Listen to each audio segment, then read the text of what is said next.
Hello again, boys and girls. Now we're going to do religion, and as you know, we are still in the Easter season, so we have our picture of the risen Jesus to remind us of his gift of new life and how much he loves all of us. And we have our statue of the Blessed Mother with the flowers because during May we honor Mary, the Blessed Mother. And yesterday we were talking about how we are all God's children, which is something we did talk about earlier in the school year when we learned that we are all special gifts from God. Well, Jesus taught it best that everybody are God's people when he traveled and gathered people and taught all about God's love. And especially in the story, let the children come to me. That reminds us that Jesus always has time for everybody, especially children. Now today we're going to hear another story about a boy named Mwangi. And let's see if he too is a child of God.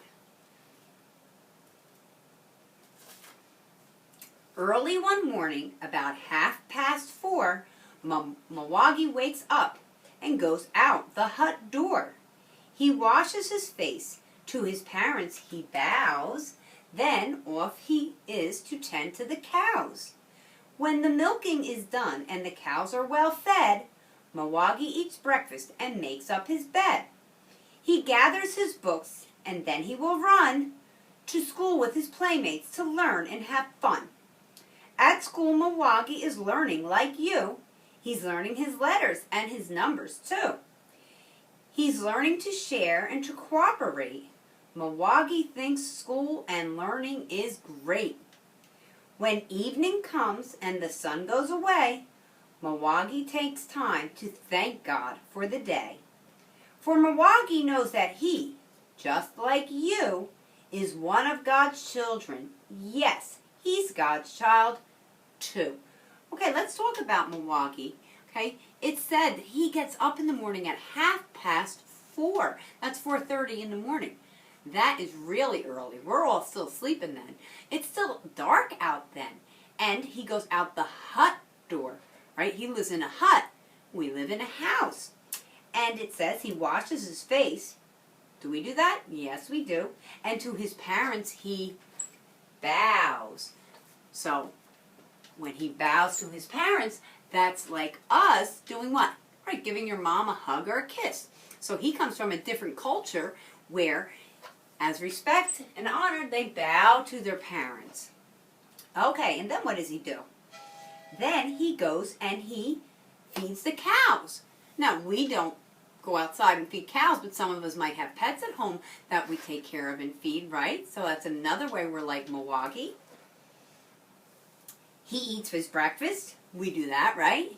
He makes his bed. We should do that, right? Okay, and then he goes to learn, just like you do. Okay. And he's learning to share and cooperate.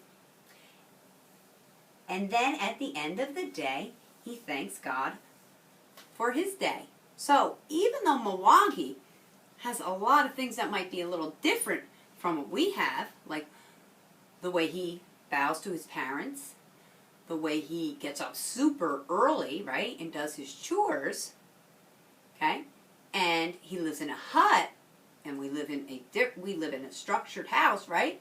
So even though there are many things about Mwangi that might be different than us, there are similarities. But the greatest similarity, the greatest way that we are all alike is how? Right, we are all God's children. Okay, so here is a picture of Mwangi, and you can see that he looks like he's from another country. Right, maybe Africa. His clothing is different than ours, but he does wear clothing. His pets are different than ours.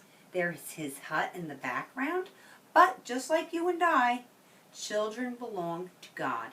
So you're going to color Mwangi. And then on the other side, God makes us alike but different. And we just talked about how we are alike and different from Mwangi.